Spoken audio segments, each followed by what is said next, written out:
Our first day out. The hunt for the Jedi has begun. It seems our master has tasked us with quite the prey, as to be expected from the Inquisitorius. Carr and myself have been provided with a set of subordinates. They seem capable, effective combatants, skilled in their fields of focus.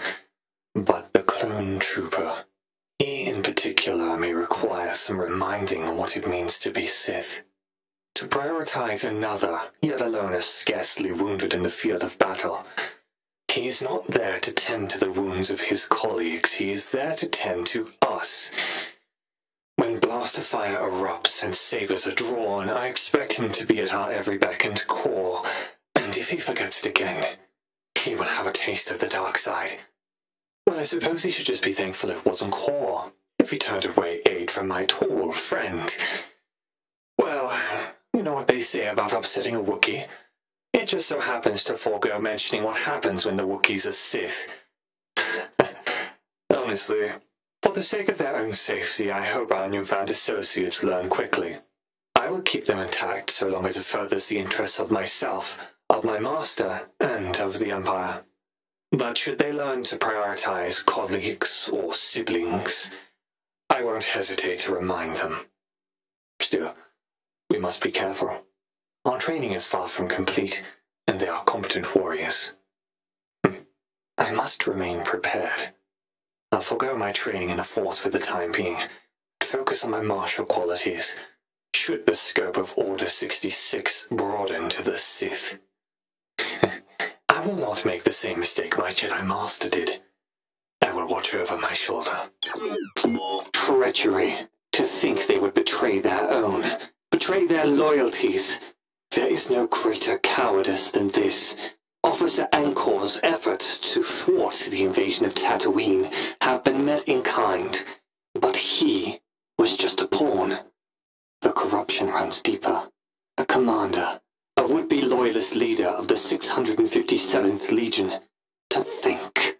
It seems our efforts as Inquisitors are truly needed now more than ever. I trust my subordinates will uphold their loyalties. Any who oppose will suffer the same fate of these fools. But I digress. I must not allow these occurrences to disrupt from my studies. But this fury that grows inside of me at the sight of this, it fuels me. To know I can unleash suffering upon traitors and improve our empire. Or perhaps my empire. I had thought these duties of the Inquisitors to be beneath us, but yes. I shall ponder this emotion, and see what secrets it holds for me.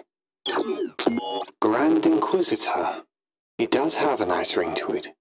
Another step on my relentless path upwards. I confess, though I strive for more, I feel my abilities still lack the role that has been bequeathed to us.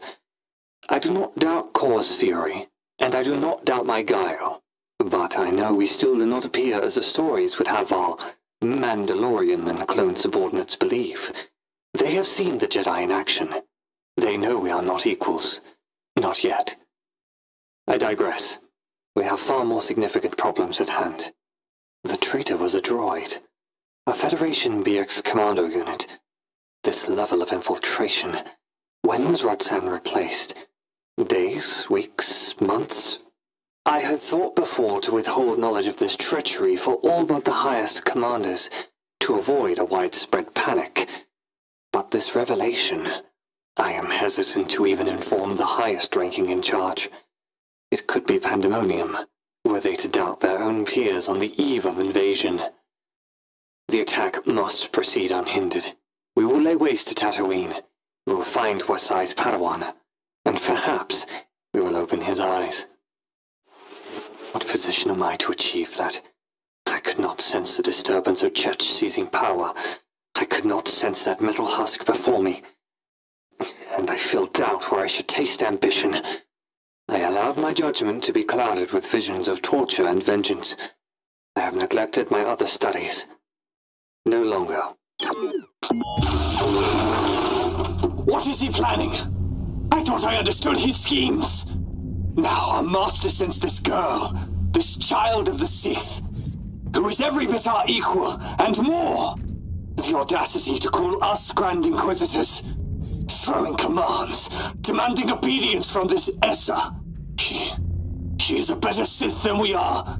She saps the life force from our troopers. She toys with our Mandalorian, and I must speak against it, knowing full well she could crush me. Is this how Kiffin feels?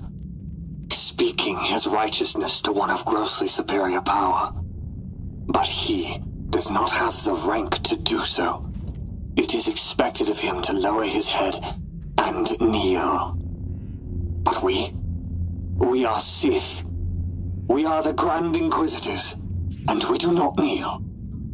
We must learn what our master intends, and soon. But it will have to wait until after the invasion.